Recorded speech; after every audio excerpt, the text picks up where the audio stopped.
So, Nathan, you recently worked with a group that had some high-cost claimants and some, through many, many conversations, you've come up with some pretty creative ideas that not only is going to help the company, but their employees as well. When you think about kind of fiduciary responsibility, a buzzword that's getting thrown around more and more, but there's legit legal, reasons behind that. So kind of paint the story of what the company was facing and, where the potential risk could have been had that group not made some of the choices that they actually ended up making. Yeah, for sure. I mean, I think, oftentimes outside of people, benefits can be your biggest expense as a company, right? And that was exactly what this company was facing.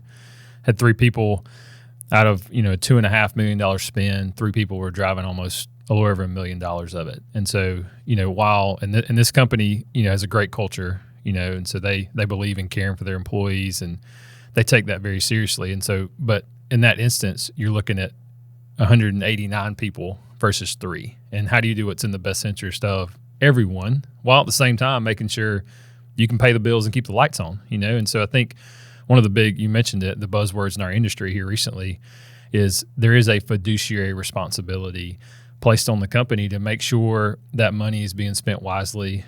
Where's that money going? What are the layers? Who's getting paid along the way, whether it's the broker, the carrier, the PBM, the pharmacy benefit manager. And so really when we had a chance to dive in and deal back and find a solution that could care for those 3 people, but while at the same time reducing the cost and the exposure for the 189 and the company, and you see exactly where those dollars are going to support that, to support those standalone solutions, as well as now you look at what the claim spend is for the bigger population, and you can adjust your cost accordingly.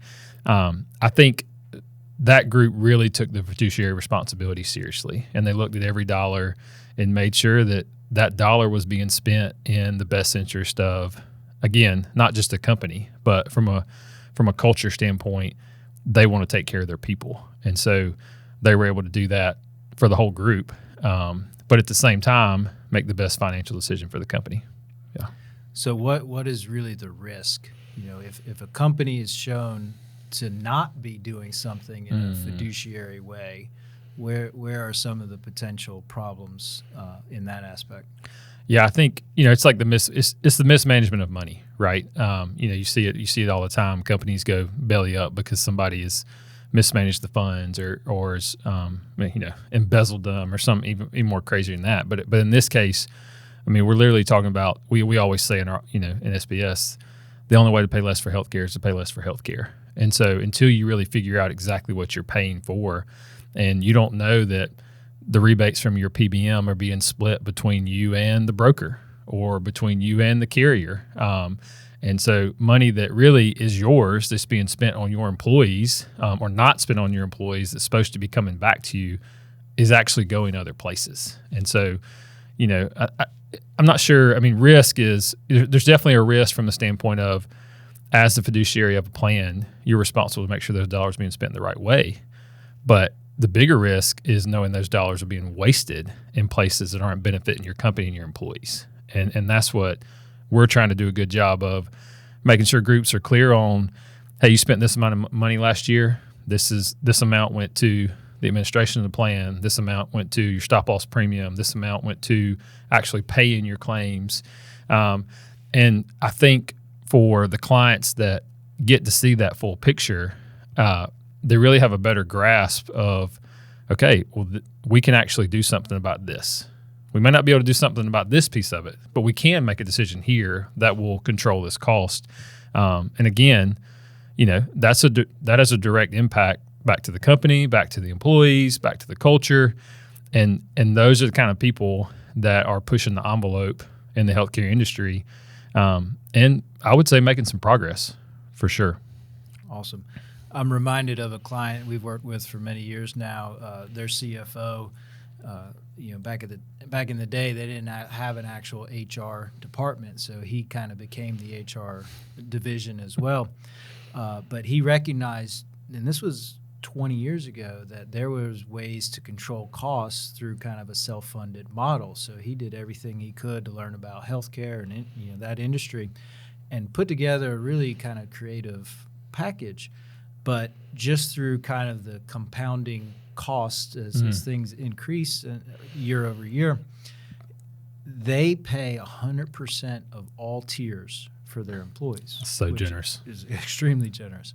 But it was getting to the point where the budget just couldn't support that anymore. So I remember him telling a story where they just had an initial meeting just to talk about what it was going to be like to share some costs to employees, and it was absolute mutiny.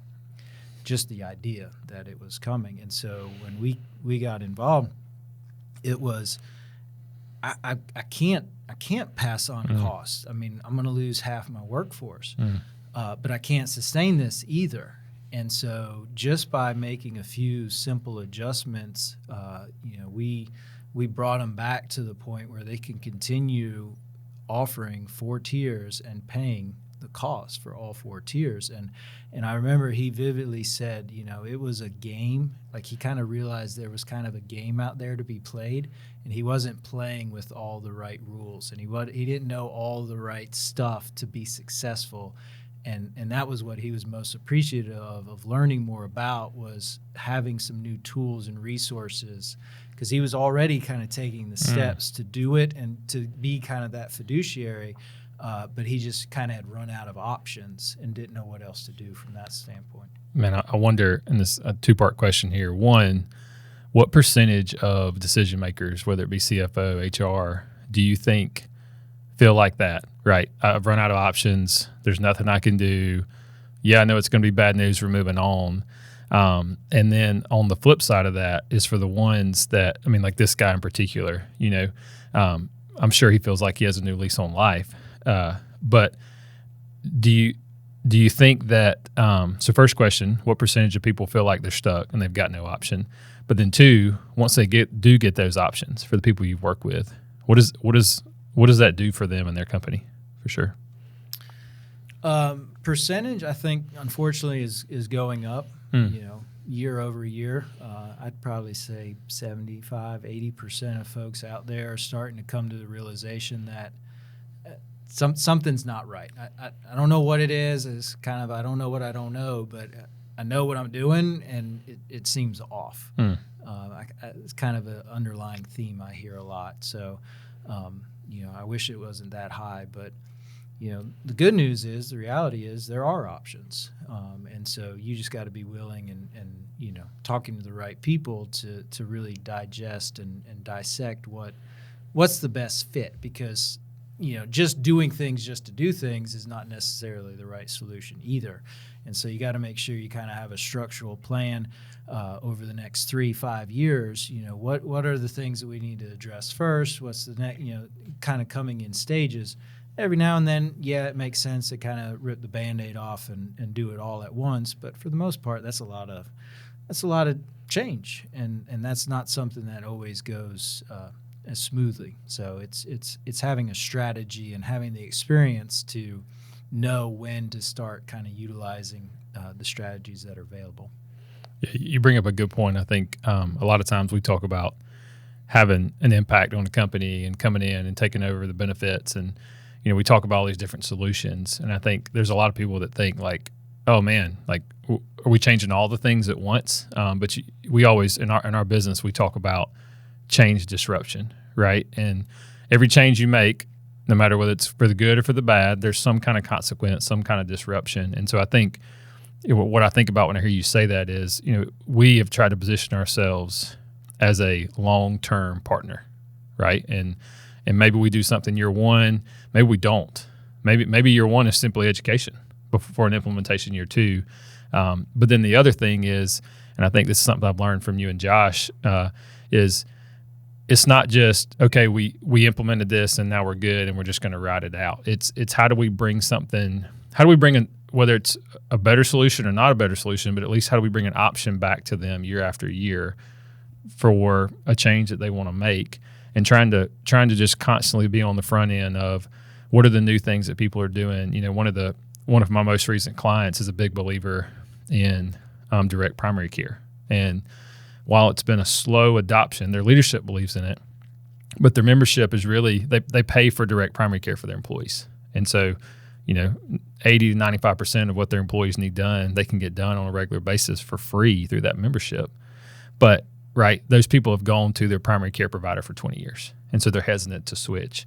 But what we've seen now in year 2 and year 3 is, Michael goes to his DPC office and gets his lab done for free and gets a consultation, and then goes back the next week for a sinus infection and gets some medicine, and he starts talking about it. And then another employee goes, and another employee goes. And so, I reiterate the part of, I think people think sometimes it's like, oh, we're going to change the world if we work with SBS. And it's like, hey, we would love for things to be 100% better, right? But that doesn't necessarily always mean that we're going to change the whole program day one, right? Yeah, and it really comes back to conversations like this. And, what are your pain points? What are the things that are kind of keeping you up at night? What are you banging your head against the wall?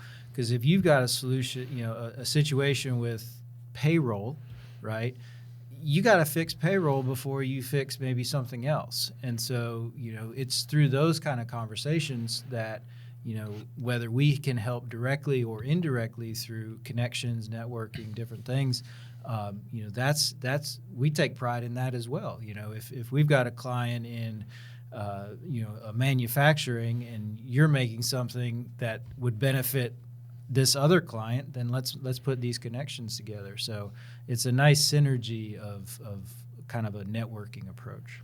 I'm gonna put you on the spot here. We read a book as a company to start. I think it was middle of last year, called the Go Giver. And in my mind, I think it really sums up what SBS is about. But why don't you tell us a little bit about the Go Giver and kind of the premise of that story? No, thank you for asking. So I can't take any credit. I got introduced to it in a similar manner. Somebody was offering basically a way for me to kind of help network and meet different people. And, sitting out on a table was all these books. And so I, grabbed one and read it. And the whole premise was, we hear all the time around got to get ours. But, at the end of the day, there's more satisfaction, there's more joy, and there's actually more getting when you turn it around and start giving. And so, that really launched into a philosophy for SBS of, if we can have more than our share of anything if we take the time to help enough people get what they need along the way. Yeah. I think it was real formational to think that, we're gonna try to help regardless of whether it's going to benefit us at the end of the day. And I think, and you just mentioned that, oftentimes in those scenarios it comes back around, right? But it starts with us taking the first step and stepping out and being willing to give without strings being attached. So great book. Highly encourage you to read it if you haven't.